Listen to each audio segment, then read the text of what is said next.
काल परवा जी काही घटना झाली त्या घटनेनं कोल्हापूरकरांच्या पहिल्यांदा डोक्यात एकच वाक्य आलं की माझं पायतान कुठं आहे। ज्या पद्धतीने पडळकर बोललेत ना, खरं सांगतो ही महाराष्ट्राची संस्कृती नाही। शिवशाहू फुले आंबेडकरांचा, विचारवंतांचा, लेखकांचा, कवींचा, प्रचंड विद्वानांचा हा महाराष्ट्र। आणि जर अशा पद्धतीने जर महाराष्ट्रात जर वक्तव्य येत असतील ते विधिमंडळातल्या एखाद्या सदस्याकडून, तर खरोखर हे म्हणजे इतका निषेधार्थ आहे की त्याचा निषेध करताना देखील लाज वाटली पाहिजे। आणि मी पडळकरांना एवढंच सांगू शकतो, ज्या पद्धतीनं तुम्ही एखाद्याच्या भूमिकेसाठी ज्या पद्धतीने आरोप करत आहात, तुम्ही एकदा विचार करावा। ज्या महाराष्ट्रातील लोकांनी तुम्हाला विधानमंडळात पाठवून दिलं त्या लोकांच्या मताचा अनादर करत आहात। आणि खरोखर तुम्ही जर ज्या पद्धतीने तुम्ही बोलत आहात ते निषेध करावा तेवढा थोडा आहे। पुन्हा एकदा मी आपल्याला सांगेन की महाराष्ट्रात प्रख्यात असतील, यशवंतराव चव्हाण असेल, त्यांचाही किस्सा प्रसिद्ध आहे। त्याच्याही पेक्षा भाजपच्या अधिवेशनात अटल बिहारी वाजपेयींच्या समोर एक वेळा एका कार्यकर्त्यानं उल्लेख केला की इंदिरा गांधी या शूर्पणखा आहे, तरी अटल बिहारी वाजपेयींनी त्यांचं नाक कापावं। त्यावेळेला अटल बिहारी यांनी भाषणात सांगितलं की बाबा रे, त्या महिला आहेत आणि त्या भारताच्या पंतप्रधान आहेत, त्यांच्याविषयी अशा पद्धतीचा अनादर होता का म्हणे।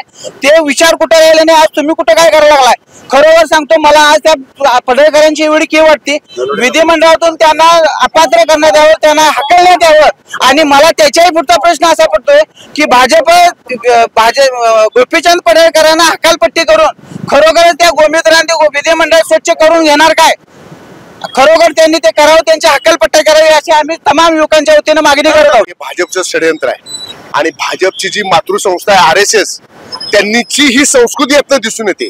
ह्याला सर्वस्वी जबाबदार देवेंद्र फडणवीस आहेत। देवेंद्र फडणवीसनी हे जयंत पाटील साहेबांच्या विरुद्ध रचलेलं षडयंत्र आहे आणि याची खरी जबाबदारी देवेंद्र फडणवीसनी घेऊन गोपीचंद पडळकरची आमदारकी रद्द करून त्याच्या विधान भवनातनं हकालपट्टी केली पाहिजे।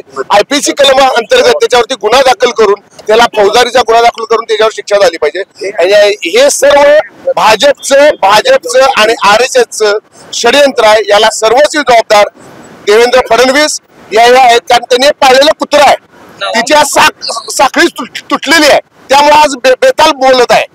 बाळ, फ्रीज मधून श्रीखंड काढ ना। आम्ही पूर्वी घरीच बनवायचो श्रीखंड, त्याची चवच वेगळी होती। आता काय सगळं रेडीमेड। आजी, हे श्रीखंड खाऊन बघ। आज तुझ्या आईनं घरीच बनवलं की काय? हे आहे गोकुळचं श्रीखंड, अगदी जिभेवर रेंगाळणार। जिभेवरच नाही तर मनावरही रेंगाळणार। गोकुळ श्रीखंड, मनावर रेंगाळणार।